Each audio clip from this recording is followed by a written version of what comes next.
Tu étais la première personne que j'ai appelée pour que tu me rejoignes le lendemain matin à Notre-Dame de Paris après l'incendie. Mais pendant près d'un an et demi, il y a eu une quarantaine de cordistes qui se sont relayés, jour, nuit, week-end. Ça n'a pas arrêté, on a travaillé aussi pendant le Covid et tout. Donc on n'avait pas forcément le bon marché, on n'était pas forcément prêts non plus, on était un peu jeunes. Il n'y a pas ces frontières, il n'y a pas ces barrières. Tant qu'on est bon et qu'on montre qu'on sait faire, on peut évoluer. Tu as passé des nuits sur place, dans les bungalows. J'ai dormi là-bas. Il y a la police qui vient vous chercher, j'ai pas tout compris sur le moment. J'aurais jamais imaginé y rester pendant 5 ans. Sur une photo du local qu'on avait, qui faisait 8 mètres carrés. Tiens, je vais partir en Australie, perfectionner mon anglais, puis voir autre chose, une autre culture, une autre façon de vivre, etc. Ensemble, on a travaillé sur des projets complètement dingues. Mais je savais que c'était important au son de ta voix et au fait que c'était Notre-Dame de Paris. J'ai fait une réunion avec le ministre du Travail, une réunion avec le ministre de la Culture. Mon téléphone il sonne, c'est toi qui m'appelles, il est 11h et tu me dis il faut arrêter une équipe, il faut trouver du matériel. Où tu m'as dit, en fait, qu'est-ce qu'on va faire après? Salut Guérin, Salut Xavier. je suis hyper content de te recevoir. Je te remercie de me recevoir. Ici dans le podcast Build, parce qu'en fait, habituellement, j'échange avec des dirigeants ou avec des entrepreneurs qui parlent de croissance. Et en fait, je me suis dit que c'était intéressant de parler de mes équipes, d'une part parce que je suis fier de vous, et que deuxièmement, en fait, c'est vous qui portez la croissance et qui portez en fait l'entreprise là où elle est. Donc, je suis content de te recevoir. Tu es aujourd'hui le directeur des opérations du groupe. Tu interviens sur les grands projets de l'entreprise. Ça fait quelques années qu'on se connaît, qu'on travaille ensemble. C'est vrai. Je voulais d'abord te poser comme question, qu'est-ce que tu faisais avant d'arriver chez nous? Alors avant d'arriver chez Jarnias, j'étais un peu en train de me chercher. J'ai fait pas mal de métiers différents, mais principalement dans la mécanique industrielle, maintenance industrielle. Et je crois que tu as fait beaucoup d'étrangers, c'est ça, hein? Tu es parti à l'étranger? Ouais, j'ai fait pas mal de travaux, de déplacements à l'étranger. Je faisais de la maintenance sur des machines industrielles en international, donc un peu partout dans le monde. Et qu'est-ce que toi, ça t'a apporté le fait de passer par ce premier parcours avant d'arriver dans les travaux sur corde? Ça m'a permis de savoir un petit peu ce que je voulais faire, surtout ce que je voulais pas faire ou plus faire. Du coup, je cherchais un métier où je bouge, où il y a du défi, notamment intellectuel, pas mal. Quelque chose de technique qui se rapproche un peu de mon métier de base, de la mécanique.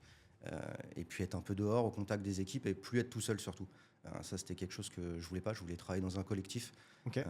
J'avais fait beaucoup d'international, donc beaucoup tout seul, tout le temps, à l'hôtel, manger tout seul, travailler tout seul, voyager tout seul. Et ça, je voulais plus. Ok. Et moi, je sais, mais tu peux peut-être en dire deux mots. En fait, tu as monté ton entreprise en Normandie, c'est ça? Ouais, c'est ça. Aussi, ça fait partie, avant ton parcours, en tout cas, d'arriver chez Jarnias? Ouais, c'est comme ça que j'ai découvert les travaux sur corde, moi, de façon un peu différente de tout le monde. C'est par le biais d'un ami et on a monté l'entreprise. Donc moi, je n'étais pas du tout cordiste avant de monter la société. J'ai appris pour monter l'entreprise. Ok, incroyable. Ouais, incroyable. C'était une super expérience. Et du coup, ça a duré combien de temps, cette expérience de chef d'entreprise? Ça a duré quasiment 2 ans. Ok, très bien. Voilà. Et ça en Normandie, hein, c'est ça? En Normandie, ouais. Donc on n'avait pas forcément le bon marché, on n'était pas forcément prêts non plus, on était un peu jeunes. Mais voilà, ça fait grandir, c'est une belle expérience, ça apprend plein de choses. Et puis ça montre aussi la progression qu'il y a pour pouvoir faire quelque chose de correct. Ok, et ton premier jour chez Jarnias, tu t'en rappelles? Ouais, mon premier jour chez Jarnias, je m'en rappelle, ouais. J'étais pris pour une mission à Disney, changer des verres sur un hôtel du parc Disney. Ok. Et c'était quoi les éléments marquants quand tu es arrivé? C'est quoi qui t'a marqué? Comment tu t'en rappelles? Est-ce qu'il y a des choses qui étaient...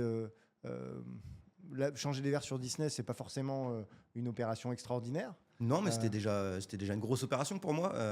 Il y avait une grue, on travaillait à distance, au Toki.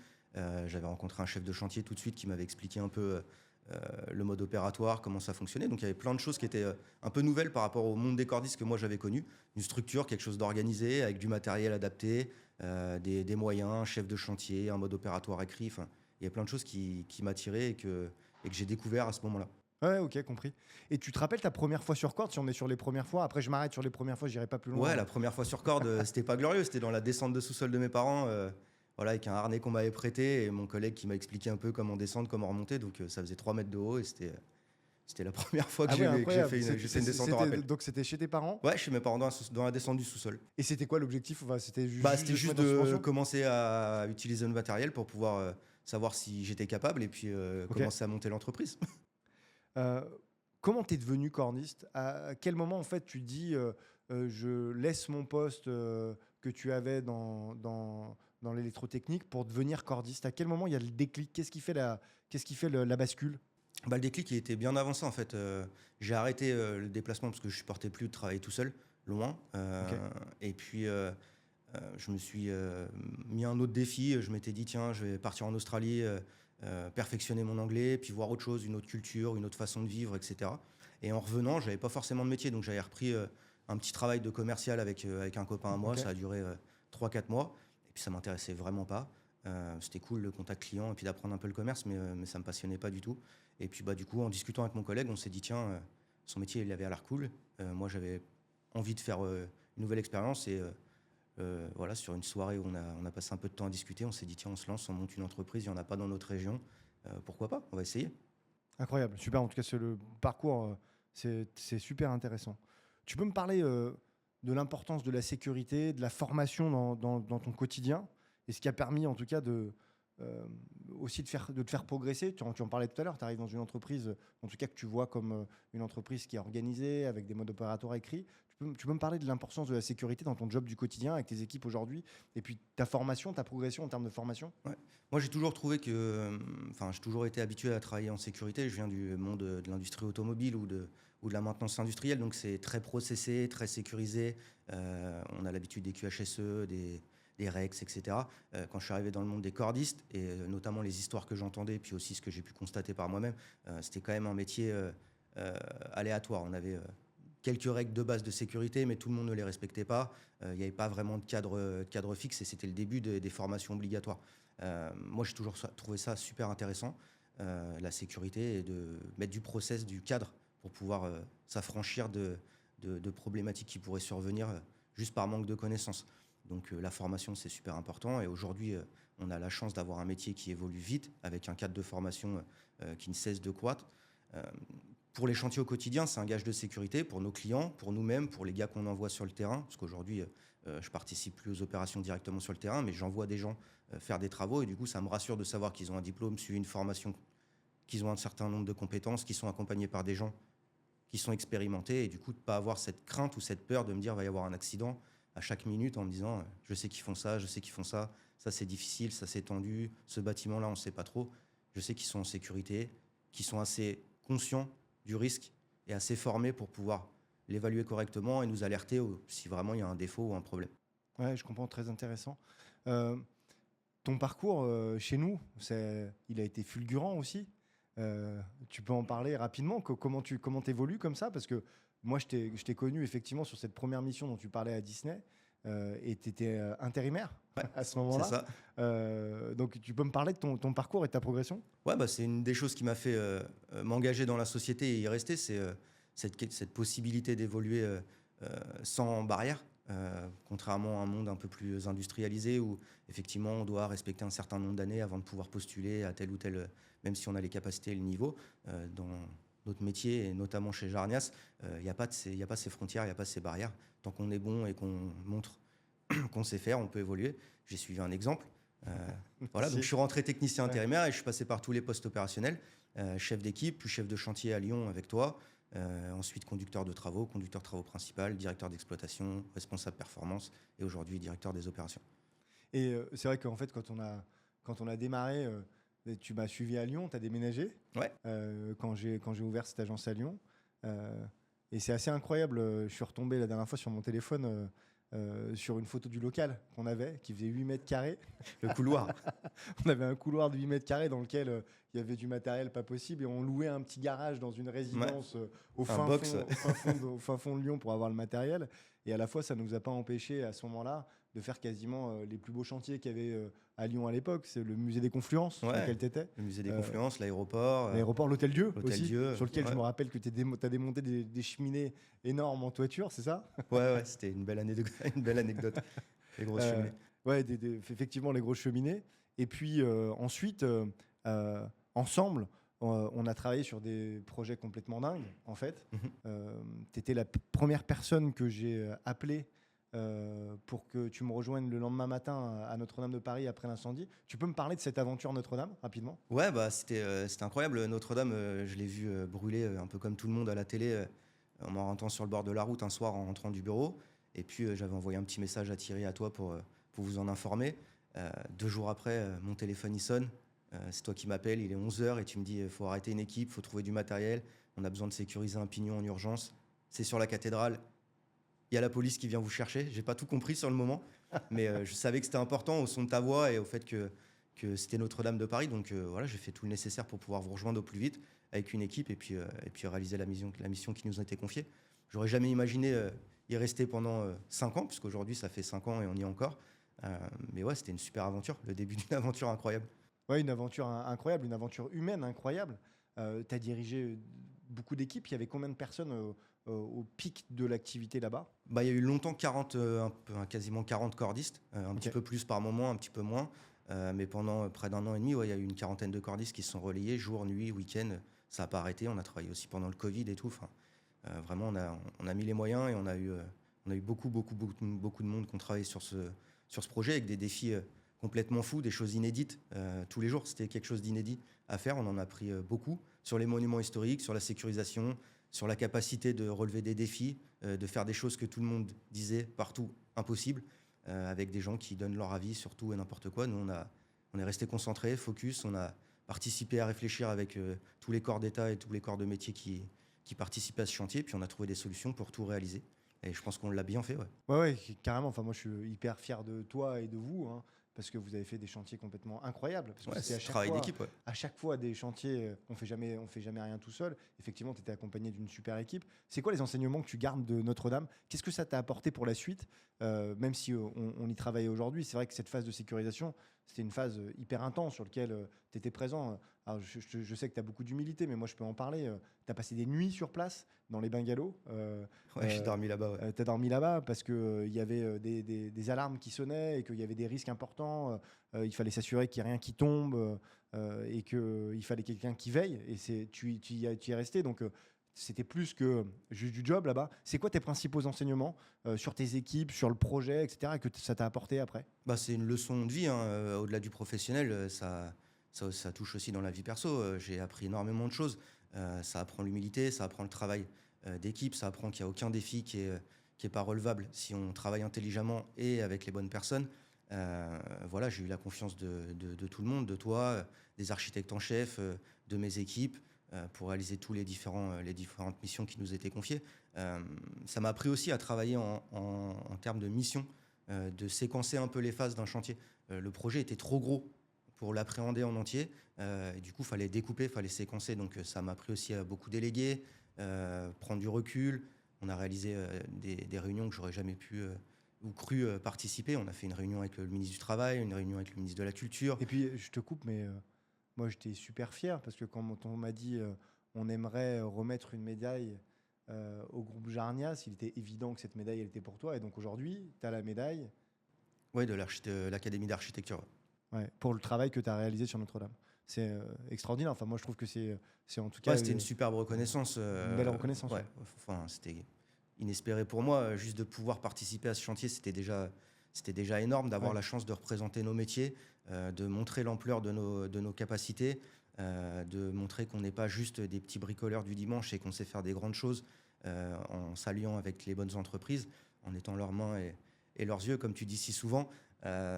Voilà, moi, c'était ça ma fierté. Puis de voir mes gars tous les jours contents de se lever, d'aller bosser, de réaliser les missions, de faire le mieux qu'ils pouvaient et de prendre soin d'un bâtiment avec un tel patrimoine. Donc là, avoir en plus l'opportunité d'être récompensé par l'Académie d'architecture, c'était vraiment inespéré. Et ouais, j'en suis très fier. Ouais, c'est super.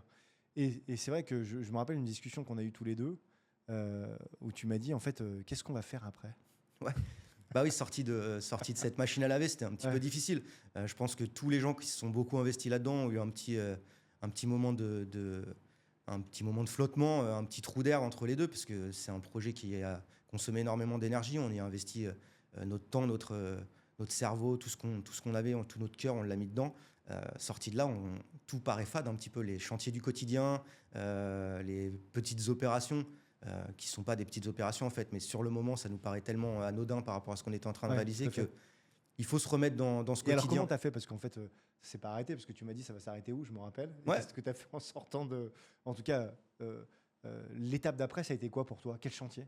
Et bah, je me souviens plus vraiment l'étape d'après, mais il s'est passé plein de choses entre-temps. On a fait plein de choses. Je sais juste que tu m'as dit à ce moment-là que tu allais m'aider et me remettre le pied à l'étrier et que la meilleure façon de passer à autre chose, c'était de se remettre dans un projet tout de suite. Donc, je ne sais plus quelle mission m'a été confiée, mais Moi, je me rappelle bien, en tout cas, puisque c'est un projet encore, un grand projet de l'entreprise, c'est quand on a participé à la réouverture de la Tour Eiffel après c'est vrai. le confinement et Exact. après son arrêt. Et donc, en fait, tu es reparti dans un projet qui a été énorme à gérer, Ouais, là, qui était encore plus surdimensionné que Notre-Dame de Paris, parce qu'avec des enjeux aussi majeurs. Et donc, tu as lancé la 20e campagne de peinture de la Tour Eiffel. Tu peux nous en dire deux mots, pareil, sur ce projet et sur ce que tu as pu apporter à tes équipes là-bas? ouais, bah, c'est un projet qui était hyper intéressant et pareil, dans lequel on s'est beaucoup investi, toute l'entreprise, toutes les équipes. Moi, j'ai eu la chance de le démarrer aux côtés d'une autre personne du groupe, Étienne. Euh, Ça a demandé beaucoup de travail, mais par contre, je me suis senti beaucoup plus armé. C'était beaucoup plus simple psychologiquement à gérer. On l'a mis en mode projet, étape par étape. Il y a eu plein de points délicats à lever, plein de choses à faire, mais ça m'a paru plus simple. Et j'avais eu la chance d'apprendre avec Notre-Dame, parce que Notre-Dame, ça a démarré d'un petit chantier. On devait poser un filet, puis on s'est retrouvé à faire un parapluie, démonter un échafaudage incendié et faire 1000 missions. Mais ça a été progressif malgré tout. Très difficile, mais progressif. Du coup, j'avais les armes pour après gérer plus facilement un chantier comme la 20e campagne de peinture. Alors, on était attendu. Il y avait eu plein de Plein choses de qui s'étaient difficultés sur passées, plein de l'opération avant, ouais, tout à difficultés. Et fait. puis, il y avait aussi le fait que bah, c'était un petit peu délicat les relations avec le client puisqu'il avait été un peu échaudé avant. Donc, il fallait amener de la confiance, il fallait montrer que c'était possible, il fallait le faire correctement, il fallait prendre en compte les nouvelles contraintes, notamment liées au plomb, pardon, des choses qu'on avait, nous, acquises pendant le chantier de Notre-Dame. Donc, du coup, il a fallu mettre tout ça bout à bout, mettre toutes les pièces du puzzle et pouvoir lancer le plus vite et le plus efficacement possible les travaux. Après, il y a eu la phase de consolidation de cette activité qui a été faite par d'autres personnes que moi. Mais ouais, le lancement, c'était sport et c'est vrai que ça m'avait fait passer à autre chose. Est-ce que c'était plus sportif? Là, tu sors d'un projet extraordinaire. Moi, je t'ai vu à la télé sur la Tour Eiffel, juste derrière Céline Dion, Ouais. pour la cérémonie d'ouverture des Jeux Olympiques. Tu peux nous parler deux mots de ton action pour cette opération, pareil, qui est complètement hors norme? Ouais, alors du coup, j'ai eu pareil la chance avec le groupe Jarnias d'accompagner les travaux en hauteur pour la cérémonie d'ouverture, toute la partie sécurisation sur les toitures. Donc pareil, un gros projet, c'était super cool. On a pu travailler cette fois avec toutes les équipes du groupe, vraiment inclure toutes les filiales et tout le monde. Euh, Bah, ça a donné quelques projets sympas. On a travaillé avec Benjamin Diop, le danseur étoile, Ouais, qu'on a incroyable. sécurisé sur l'hôtel de ville pour qu'il fasse une prestation. Avec Axel, qui a chanté la Marseillaise sur le Grand Palais. On avait des danseurs un petit peu partout sur tous les toits de Paris. Et puis le bouquet final, Céline Dion sur la Tour Eiffel. Super intéressant. Donc pareil, c'était un chantier d'envergure. Alors celui-ci, il était un petit peu particulier parce qu'il y avait beaucoup de flou jusqu'au dernier moment des opérations. Ils ont gardé un grand mystère sur ce qui allait être fait. Donc on a étudié plein de possibilités, Ouais, plein de projets différents pour à la fin qu'ils en sélectionnent un. Alors eux, ils avaient sûrement déjà le concept depuis longtemps, mais ils nous ont fait étudier plein de pistes pour essayer un C'est peu vrai que moi, je me de rappelle garder à le chaque voile. fois t'avoir au téléphone en disant, en fait, je vais sur telle toiture parce qu'il y a ça comme projet, etc. Et au final, ce qui est sorti à la fin, c'est pas forcément ceux qu'on avait étudiés plus en détail, hein, C'est d'ailleurs. ça, ouais. Ouais. C'était pas forcément le projet Mm. qu'on avait le plus approfondi de leur demande, hein. Mais voilà, on a dû bosser sur beaucoup, beaucoup de projets. Donc, en termes de volume de travail, c'était conséquent parce qu'il y avait beaucoup de projets à étudier différents et on savait qu'il y en aurait un parmi ceux-là. Donc, il y en Mm. avait plein pour lesquels on travaillait pour rien, entre Ouais. guillemets. Mais c'était intéressant parce qu'il y avait plein de Et défis tes techniques. équipes là-dessus, elles en sortent comment après cette opération? Enfin, moi, Je pense qu'elles sont fières et heureuses. Ouais. On l'avait vraiment fait en mode événementiel, donc j'avais mis toute une rythmique en place, des petits goodies, une façon de travailler un peu particulière. On y a été pour le côté Bicorp et environnement, on y a été en métro, on a pas mal Ok. marché, voilà, donc on a mis plein de choses en place pour que ça soit vraiment un moment dont ils se rappellent, Ok. avec des petits souvenirs liés à cette opération. On a eu la chance d'avoir quelqu'un qui nous suit pour faire des images et tout. Donc on a essayé de faire de ça un moment vraiment agréable. On n'a pas eu de chance avec la cérémonie d'ouverture, c'est qu'il y a eu beaucoup de pluie, donc il y a plein de tableaux qui ont été annulés Ouais, ou tout qui à fait, sont ouais. pas passés à l'image pour des problèmes de caméra, de drones qui pouvaient pas décoller et tout. Mais malgré tout, on nous a quand même pas mal vu. En tout cas, on a pas mal vu les séquences sur lesquelles on a travaillé. Donc je pense qu'ils ont une grande fierté de ça. Moi personnellement, je suis très fier d'eux. Ils ont super bien bossé. Ils ont été ultra professionnels. J'ai pas pu être avec eux. Dans la majorité des cas, moi, tu sais, j'aime bien être très très proche du Ouais, terrain tout à et les fait. accompagner. Là, je pouvais pas être partout, donc il a fallu que je me balade et que je leur fasse vraiment totalement confiance. Et ils ont été ultra professionnels comme toujours. Donc ouais, une grande fierté pour ça. Maintenant, c'est à moi de te poser cette question. En fait, Guérin, c'est quoi la suite pour toi?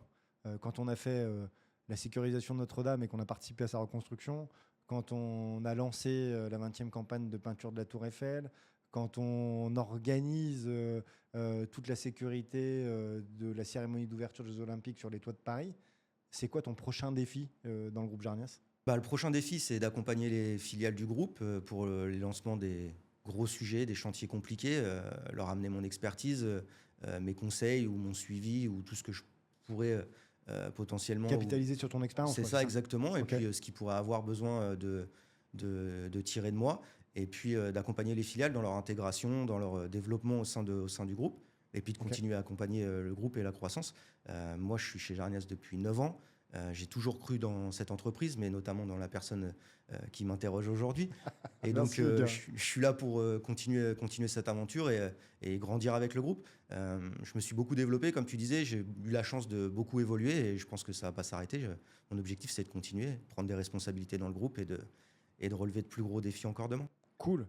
Je voulais te poser quelques questions quand même rapidement chez Jarnias, parce que l'idée aussi, c'est d'expliquer un petit peu qui on est et qu'est-ce qu'on fait.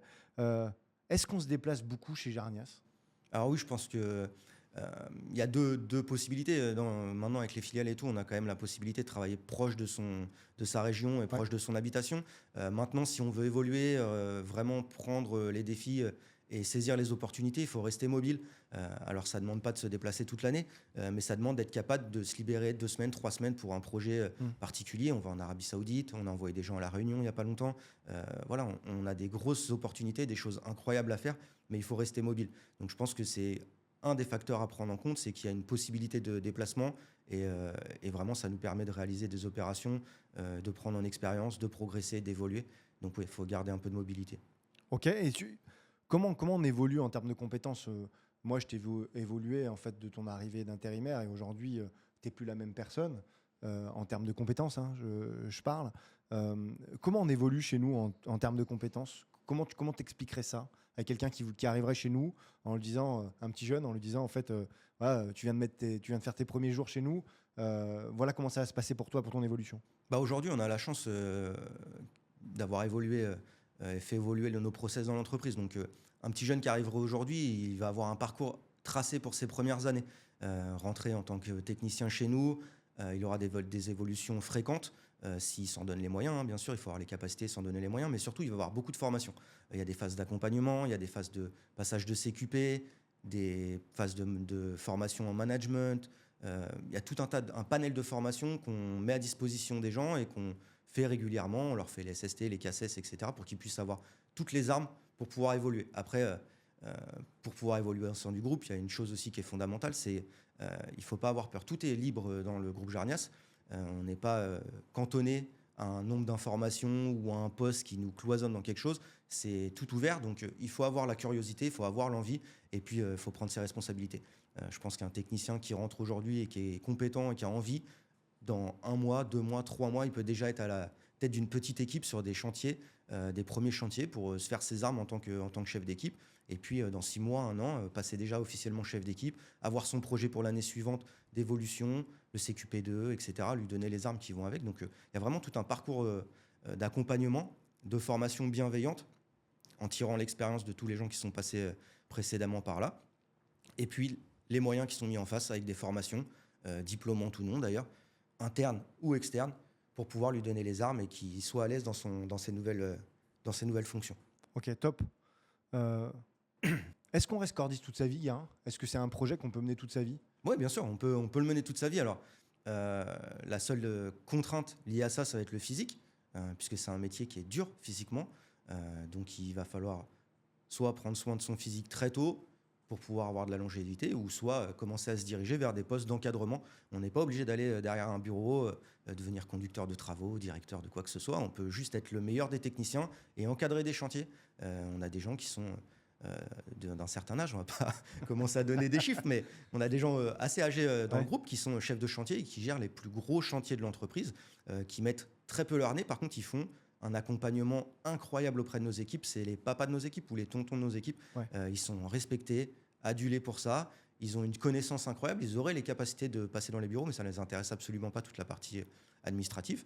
Par contre, voilà, c'est des techniciens ultra performants, ultra compétents et des chefs de chantier qu'on rêve tous d'avoir dans une vie. Ouais, donc ça, c'est possible. C'est possible, bien sûr. Ok, cool. Dernière question, Guérin, merci beaucoup du temps que tu m'as consacré. Avec plaisir.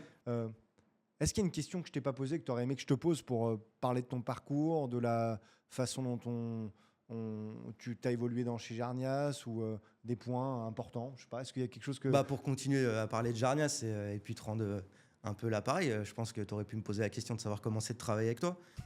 Ok, donc du coup je te la pose. Comment c'est de travailler avec moi, Guérin? Travailler avec toi, c'est difficile, c'est exigeant. Parce que tu es quelqu'un de très exigeant, en tout cas avec les gens en qui tu as confiance. Je pense que tu as confiance en moi et du coup, tu fais preuve d'une grande exigence dans ce que tu me demandes. Par contre, c'est incroyable et ça permet de se renouveler au quotidien. Alors oui, c'est difficile parce que tu restes pas campé sur une position. On n'est jamais dans quelque chose dans une routine. Tu changes tout le temps. Tu as des nouvelles idées, des nouveaux projets, une nouvelle direction pour le groupe, une nouvelle envie, un nouveau truc, et puis ça marche pas, on recommence, on change, on défait, on refait. Et du coup, c'est inconfortable, mais ultra engageant. Et moi, c'est ce que je cherchais. Je cherche pas quelque chose de routinier, sinon je ferai autre chose. Voilà, je cherche à être là-dedans, dans quelque chose d'ambitieux. Et puis, le droit à l'erreur. On se trompe, tu te trompes, je me trompe, tout le monde se trompe, on a le droit tous de faire des erreurs. Mais par contre, voilà, on n'abandonne pas. Donc, tu donnes le droit à l'erreur, mais tu donnes pas le droit à l'abandon. En tout cas, je pense que tu n'aimes pas ça, les gens qui abandonnent ou qui baissent les bras. Par contre, ça ne te dérange pas qu'on fasse des erreurs. J'en ai fait plein. Tu les as toujours tolérées, tu as toujours été là pour m'aider, ou d'autres dans l'entreprise. Je pense à Thierry notamment, qui a toujours été à mes côtés pour me conseiller ou me remettre dans le droit chemin quand je faisais une erreur. Mais voilà, tant que j'abandonne pas, on m'a toujours soutenu et toujours fait confiance. Donc, je pense que c'est ça ta principale qualité, c'est le droit à l'erreur et ton ambition. Super. Merci beaucoup, Guérin, de m'avoir consacré un peu du temps. On retourne au boulot? On retourne au boulot, c'est parti. Cool. Merci. Merci.